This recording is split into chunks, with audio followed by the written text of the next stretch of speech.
Okay, अस्सलाम वालेकुम। Class आज हम डिस्कस करेंगे जॉइंट्स के बारे में। जॉइंट्स के बारे में आपको मैं सबसे पहले तो बताता चलूँ। हम लोग आज इस वीडियो के अंदर तीन तरह के जॉइंट्स यूज़ करेंगे। जब भी एक से ज़्यादा टेबल्स की बात हो, उन टेबल्स के अंदर से आपने डाटा फेच करना हो, तो आप जॉइंट्स यूज़ करते हैं। इससे पहले हम क्रॉस प्रोडक्ट यूज़ कर चुके हैं। क्रॉस प्रोडक्ट की तरह ही है, लेकिन उसके उसके आगे मज़ीद जो इसके अंदर इसकी टाइप्स हैं जॉइंट्स की, वो हम आज डिस्कस करेंगे। सबसे पहले तो मैं इनर जॉइंट्स की बात करता हूँ।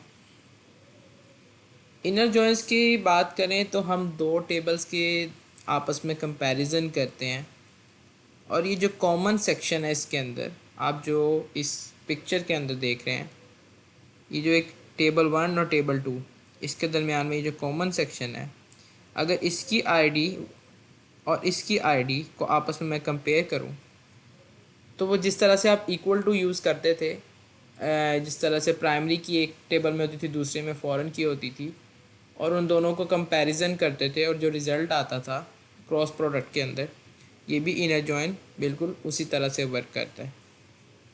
तो आए पहले हम इनर जॉइन को देख लेते हैं, फिर हम फर्दर लेफ़्ट जॉइन और राइट जॉइन की बात करेंगे। तो मैंने इस ये एक मेरे पास कस्टमर्स ऑर्डर्स और कस्टमर डिटेल के नाम से तीन टेबल्स मौजूद हैं। तो मैं सबसे पहले कस्टमर्स आपको दिखा देता हूँ। कस्टमर्स के अंदर क्या चीज़ें पड़ी हैं। आईडी पड़ा है, नेम, एज, एड्रेस और सैलरी। ऑर्डर्स में उसका order ID, order date, customer ID, amount, और इसी तरह से कस्टमर डिटेल भी है, जिसको मैं डिस्क्राइब कर लेता हूँ। तो अगर मैं इसको चला के देखूँ, आपके सामने ये भी आ जाएगा। इसके अंदर मैंने कस्टमर डिटेल की आईडी रखी है, सैलरी आईडी। ये बेसिकली ये मैं आपको बताऊंगा ये मैंने क्यों ऐड किया है। अभी इसकी डिस्कशन बाद में जाके नीचे भी करेंगे। अभी फ़िलहाल हम सबसे पहले आते हैं जॉइंट्स की तरफ। दो टेबल्स की बात हो रही है, दो टेबल्स में जॉइंट्स कैसे लगेंगे। अब मैंने क्या किया, मेरे पास दो टेबल्स अभी मैं ले रहा हूँ, ऑर्डर्स का और कस्टमर्स का। ठीक है, कस्टमर्स का टेबल है और ऑर्डर्स का टेबल है। अब मैं इन दोनों के अंदर से कस्टमर्स की टेबल में से कस्टमर आईडी और उसके साथ नेम है, एज है, एड्रेस और सैलरी। अभी फ़िलहाल मैं कस्टमर आईडी को निकालना चाह रहा हूँ, और ऑर्डर्स के टेबल में से मैं ऑर्डर आईडी और ऑर्डर डेट को फेच करना चाह रहा हूँ। तो अगर मैं इस क्यूरी की तरफ देखूँ, select customer dot I D, orders dot I D, आगे order dot date, from orders join, आगे मैंने लिखा है कस्टमर्स, ऑर्डर्स जॉइंस कस्टमर्स। ठीक है, ऑन, जब भी आप जॉइन का ये वर्ड यूज़ करेंगे इसके अंदर, उसके साथ आपने ऑन लाजमी लगाना है, जैसे उन दोनों टेबल्स का नाम लिख लेंगे। अभी मैं ये आगे ये भी बताऊंगा कि मल्टी टेबल्स के लिए आप क्या करेंगे। अभी फ़िलहाल दो टेबल्स की बात हो रही है। उसके आगे देखें, orders dot customer I D is equal to customer dot I D. ये कस्टमर के टेबल की आईडी है, और ये जो फ़ॉरन की थी कस्टमर के टेबल की ऑर्डर्स के अंदर। तो अगर मैं इसको एग्जीक्यूट करता हूँ, तो मेरे पास कुछ इस तरह से आउटपुट आती है। ठीक है, अब मैं चलता हूँ नेक्स्ट क्यूरी की तरफ, जो कि बिल्कुल इसी तरह से ही इनर जॉइन का वो कीवर्ड यूज़ किया हुआ है इसके अंदर।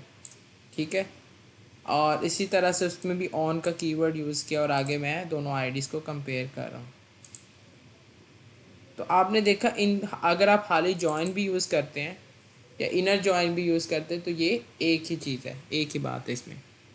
और आपने आगे देखा, मैंने इन दोनों की आईडीज़ आपस में कंपेयर की, और जो रिज़ल्ट है वो बिल्कुल सेम आया। अभी फ़िलहाल कॉमन आईडीज़ की बात हो रही है कि वो कंपैरिजन करता है और आपको उनमें से जो भी कॉमन डाटा है वो फैच करके प्रिंट करवा देता है। अगर मैं इतना वाला पार्ट प्रिंट करवा के दिखाऊं,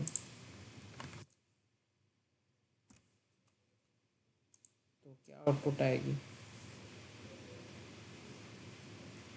आपने देखा जिस तरह से क्रॉस प्रोडक्ट के अंदर मल्टी टेबल्स आते थे, एक के अंदर मेरा 1 1 1 4 दफ़ा आ रहा है, क्योंकि ऑर्डर्स के टेबल का जो रोज़ का साइज़ है वो है 4। अगर मैं आपको दिखाऊं, यह है साइज़ 4, 1 2 3 4, जिस तरह से आप क्रॉस प्रोडक्ट की बात करते थे। ठीक है, अभी मैंने जस्ट इतनी क्यूरी चलाई है जो कि आपके सामने है। और कस्टमर्स के टेबल की रोज़ का साइज़ है 7, 1 2 3 4 5 6 7। अब 7 रोज़, ठीक है। अब ये देखिए, इसमें आ रहा है ऑर्डर्स जॉइंस कस्टमर्स, 4 टाइम 1 आया, ठीक है। जो कि 4 टाइम 1 आने का मतलब ये है कि कस्टमर के टेबल के साथ मल्टीप्लाई हुआ, जिस तरह से आप क्रॉस प्रोडक्ट करते थे इसी तरह से 1 1 1 1 1। उसके बाद आप देखेंगे 2 भी 4 दफ़ा आया, 3 भी 4 दफ़ा आया, 4 5 6 7। हर टेबल दूसरे टेबल की रो से मल्टीप्लाई हो गया। जब हम ऑन की कंडीशन लगाते थे तो आपने देखा था कि रिकॉर्ड कम आता है, जो कि कंपैरिजन करने के बाद आता है। जिस तरह से आप क्रॉस प्रोडक्ट के अंदर वेयर के साथ लगाते थे, where customer dot I D is equal to order dot I D, इसके अंदर आप ऑन का कीवर्ड यूज़ करते हैं। ठीक है, इसी तरह से अगर मैं इसके साथ इनर जॉइन यूज़ करूँ तो क्या आउटपुट आएगी? तो भी आपने देखा सेम ही इनपुट आती है। ठीक है, जॉइंस इनर जॉइंस ये एक ही चीज़ है, एक ही बात है। अब फर्दर इसके आगे हम चलते हैं इसके सेकंड पार्ट की तरफ, लेफ़्ट जॉइन।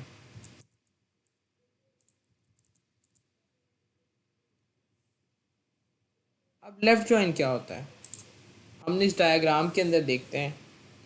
सेंटर वाली डायग्राम को देखें लेफ़्ट जॉइन की, टेबल 1 और टेबल 2।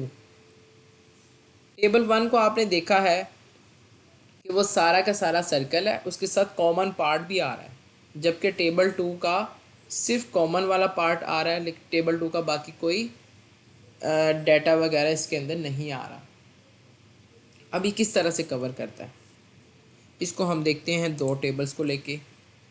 पहले तो मैं 14 नंबर वाली क्यूरी को देखता हूँ, उसी तरह से एलियस बना के, अभी इसके मैंने एलियस नहीं बनाए, इसके साथ मैंने उनके टेबल्स का नाम लिख के डॉट लगा के उनकी आईडीज़ और नेम कस्टमर आईडी को एक्सेस किया हुआ है फ्रॉम। ठीक है, from customers left join orders. आपने देखा इसकी लेफ़्ट साइड वाला जो टेबल है वो कस्टमर है। जिस तरह से डायग्राम के अंदर टेबल 1 को आप कस्टमर्स कह रहे हो, टेबल 2 को आप ऑर्डर्स कह लो। ठीक है, इसी तरह से आप इस क्यूरी की बात करें तो इसके अंदर लेफ़्ट साइड पे कस्टमर्स आ रहा है और राइट साइड पे ऑर्डर्स आ रहा है। इसी तरह से ऑन की कमांड और आगे मैंने यूज़ किया customer dot I D is equal to orders dot customer I D. अगर मैं इसको एग्जीक्यूट करूँ तो आप नीचे देखेंगे कि लेफ़्ट वाले कस्टमर्स के साथ रिकॉर्ड था, ऑर्डर्स वाले टेबल में 4 लोगों का रिकॉर्ड पड़ा था, 4 ऑर्डर्स की डिटेल पड़ी थी। जिन जिन के साथ डाटा था वो तो उसने साथ दिखा ही दिया, ठीक है, ऑर्डर्स वाली टेबल का। बाकी सबके साथ उसने नल दिखा दिया, लेकिन उसने कस्टमर वाले टेबल का रिकॉर्ड सारा का सारा उसने प्रिंट करवाया। कस्टमर वाले का सारा प्रिंट करवाया। जो कॉमन था OID वो तो उसने करवाया ही करवाया, ठीक है। बाकी उसने सारी की सारी जगहों पे जो कॉमन नहीं था वहाँ पे नल रखवा दिया। अब मैं ऑर्डर्स को लेफ्ट कस्टमर्स की जगह पे कर देता हूँ और कस्टमर्स को ऑर्डर्स की जगह पे। नेक्स्ट क्यूरी को देखें आप, order number 17, line number 17 sorry. इसके अंदर आप इसी तरह से सेम क्यूरी है, मैंने लेफ़्ट साइड पे रखा ऑर्डर्स को और राइट साइड पे कस्टमर्स को रखा, तो मेरे पास लेफ़्ट साइड वाली सारी क्यूरीज आ गई जो कि राइट साइड वाली पे ऑलरेडी सारी की सारी कॉमन थी। ठीक है, 2 3 3 4, ठीक है। और इसका OID 101 102 103 104, जो कि इसकी ऑर्डर आईडी है। और जिसको इसकी आईडी आ रही है वो आपने देखा था कि जिसकी आईडी आ रही है वो ऑर्डर्स के टेबल के अंदर भी कस्टमर आईडी के नाम से सेव थी, जो कि 2334 आ रही है। अब हम चलते हैं नेक्स्ट क्यूरी की तरफ, राइट जॉइंट्स की तरफ। अब राइट जॉइंट्स क्या है? जिस तरह से हमने लेफ़्ट जॉइन को देखा, इसी तरह से राइट जॉइन है। राइट वाला सारा टेबल प्लस जो उन दोनों टेबल्स के दरमियान में कॉमन आ रहा है, जो आईडीज़ मैं कंपेयर कर रहा हूँ, मैं उसकी उसकी बेस पे राइट वाले सारे टेबल्स का डाटा तो आएगा, और जो आईडीज़ कंपेयर हो रही हैं, जो कॉमन डाटा है वो भी आएगा, लेकिन लेफ़्ट साइड का बाकी जो रह जाएगा वो डाटा इसके अंदर प्रिंट नहीं होगा। इसको मज़ीद क्लियर करने के लिए इसकी क्यूरी की तरफ देखते हैं। Select customer dot I D customer dot name, इसी तरह से from customers right join orders on customer dot I D is equal to order dot customer I D. तो मेरा वही सेम आउटपुट आई, ठीक है, जिस तरह से अभी पहले आई थी, क्योंकि इस वक्त मेरे राइट साइड पे ऑर्डर्स है और लेफ़्ट साइड पे कस्टमर्स है, जो कि कंपेयर कर रहा है कस्टमर के आईडी को, customer dot I D is equal to orders dot customer I D, जो कि कस्टमर आई डी इसमें आके फ़ॉरन की बन रही थी, ठीक है। तो ये जो कि फ़ॉरन की बन रही थी 2334, तो उसने प्रिंट कर दिया। अब इसी तरह से मैंने इनकी वैल्यू फिर इनका टेबल्स का नाम शिफ्ट कर दिया, ऑर्डर्स को इस साइड पे कर दिया, कस्टमर्स को दूसरी साइड पे कर दिया, और अगर मैं इसको एग्जीक्यूट करूं तो आप देखेंगे उसी तरह से बाकी सारी वैल्यूज़ की जगह उसने नल रखवा दिया, ठीक है। कस्टमर्स को उसने सारा रिकॉर्ड दिखा दिया, क्योंकि राइट जो है ना, राइट साइड पे कस्टमर है, और जो लेफ़्ट साइड पे ऑर्डर्स था उसका सिर्फ़ और सिर्फ कॉमन रिकॉर्ड उसने दिखाया, बाकी तमाम जगह पे उसने नल रखवा दिया। अब मैं बात करता हूँ मल्टी टेबल जॉइंट्स की बात करते हैं।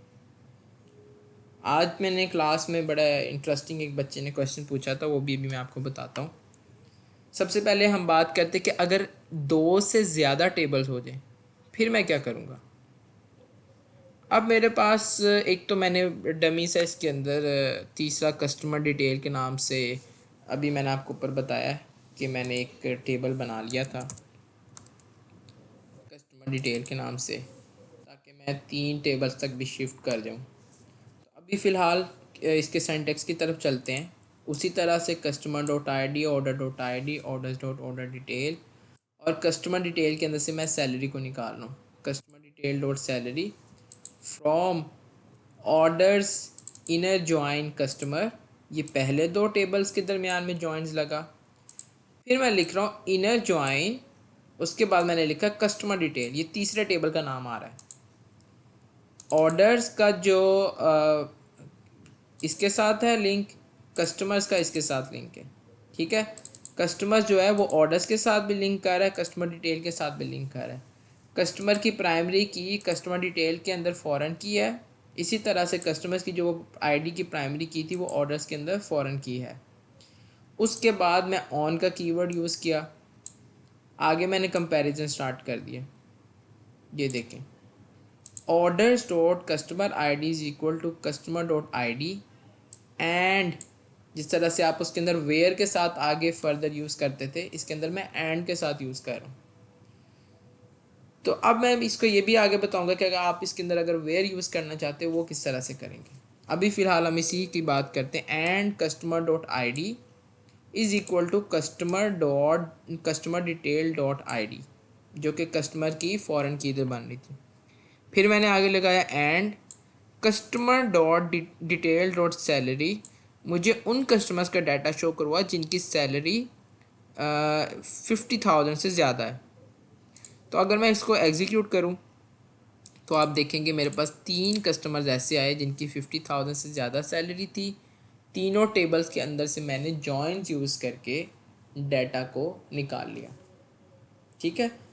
अब मैं बात करता हूं कि अगर मैं अपने टेबल के अंदर वेयर यूज़ करना चाहूँ, और एक और तरीका भी बता देता हूँ इनर जॉइंसी सिंटैक्स का, कि आप इस तरह से भी यूज़ कर सकते हैं। जिस तरह से ये सेकेंड टाइप है इसकी, उसी तरह से same select customer dot I D, orders dot I D, orders dot audit, customer detail dot salary from orders inner join customers, उसके बाद भी आप इस तरह से ऑन लगा के on orders dot customer I D is equal to customer dot I D.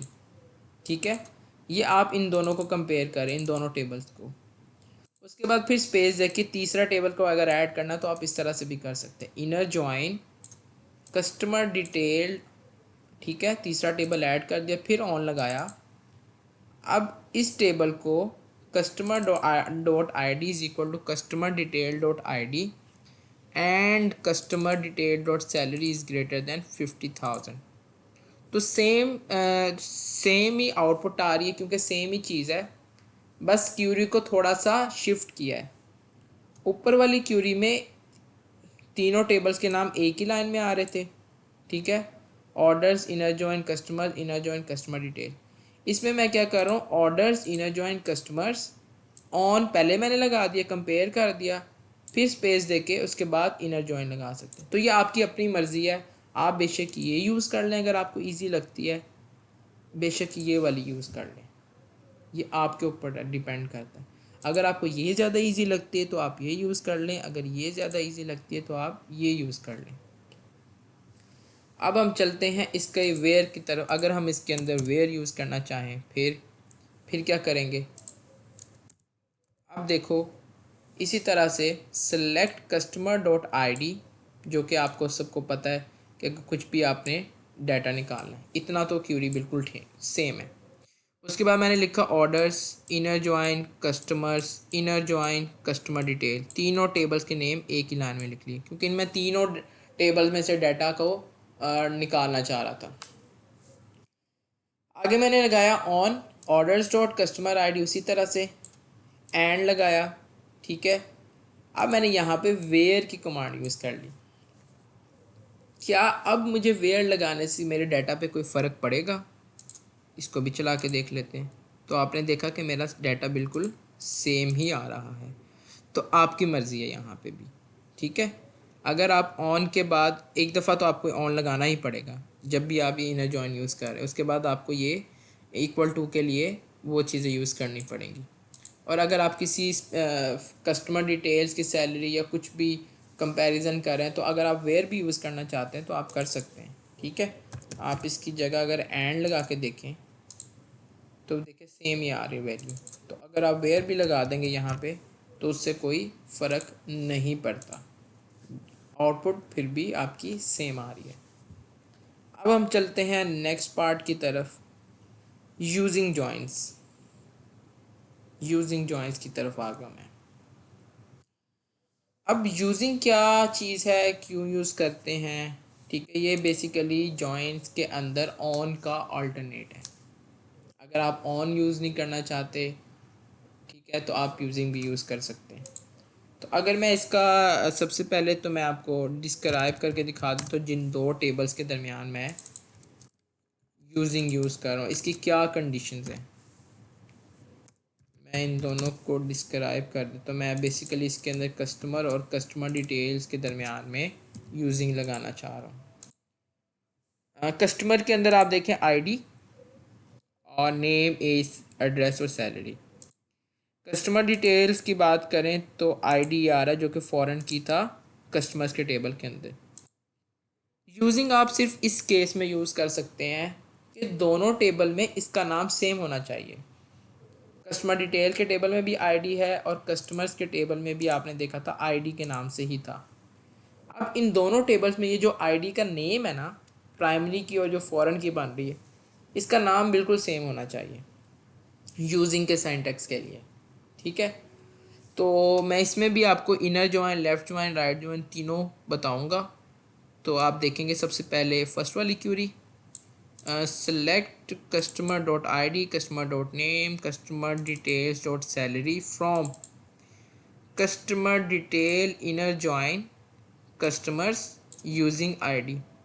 इस आईडी का मतलब है कि वो दोनों को इक्वल टू, जिस तरह से आपने ऊपर किया है, बेसिकली ये शॉर्ट आप समझ लें कि उसको शॉर्ट करके इसके अंदर लिख दिया, ये एक लाइन में आ गई है। ये एक उसका ऑल्टरनेट वे है, आप चाहें इसको भी यूज़ कर सकते हैं, लेकिन ये डिपेंड करता है कंडीशन पे कि आपके टेबल्स में जो आपकी जो आईडीज़ हैं उनके नेम सेम होने चाहिए। दो टेबल्स में अगर आईडीज़ हैं तो वो दोनों की दोनों भी सेम होनी चाहिए। तो अगर आप इसको कंपाइल करें, एग्जीक्यूट जो भी है करें, तो आपके पास कुछ इस तरह से डाटा आएगा। ठीक है, आईडी, नेम और उसकी सैलरी 1 2 3 4 5 6 7, जो कि उसने सिंपल इन दोनों टेबल्स को आपस में कंपेयर किया। ठीक है, अगर मैं आपको डाटा भी दिखा दूं दोनों का तो ज़्यादा क्लियर हो जाएगा, क्योंकि मैंने दोनों में साथ की साथ साथ रो रखी हैं। ओके,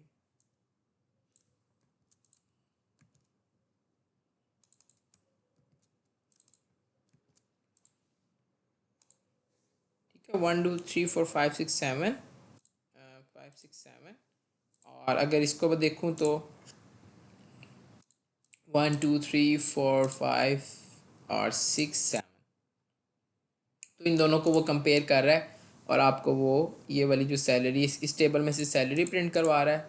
ठीक है, और दूसरे टेबल में से नेम और आईडी प्रिंट करवा रहा है। इसी तरह से अगर हम इसको लेफ़्ट जॉइन के लिए यूज़ करें तो आपने देखा कि लेफ़्ट जॉइन के लिए भी वो चीज़ कस्टमर डिटेल्स की टेबल में, क्योंकि दोनों इक्वल हैं तो आप डाटा आंसर बिल्कुल हमारा सेम ही आ रहा है तीनों टेबल में, क्योंकि दोनों की आईडीज़, दोनों के टेबल्स का साइज़ इक्वल है। ठीक है ना। अगर तो साइज़ डिफरेंट होता तो फिर आउटपुट जिस तरह से ऊपर डिफरेंट आई है वो इसमें भी डिफरेंट आनी थी।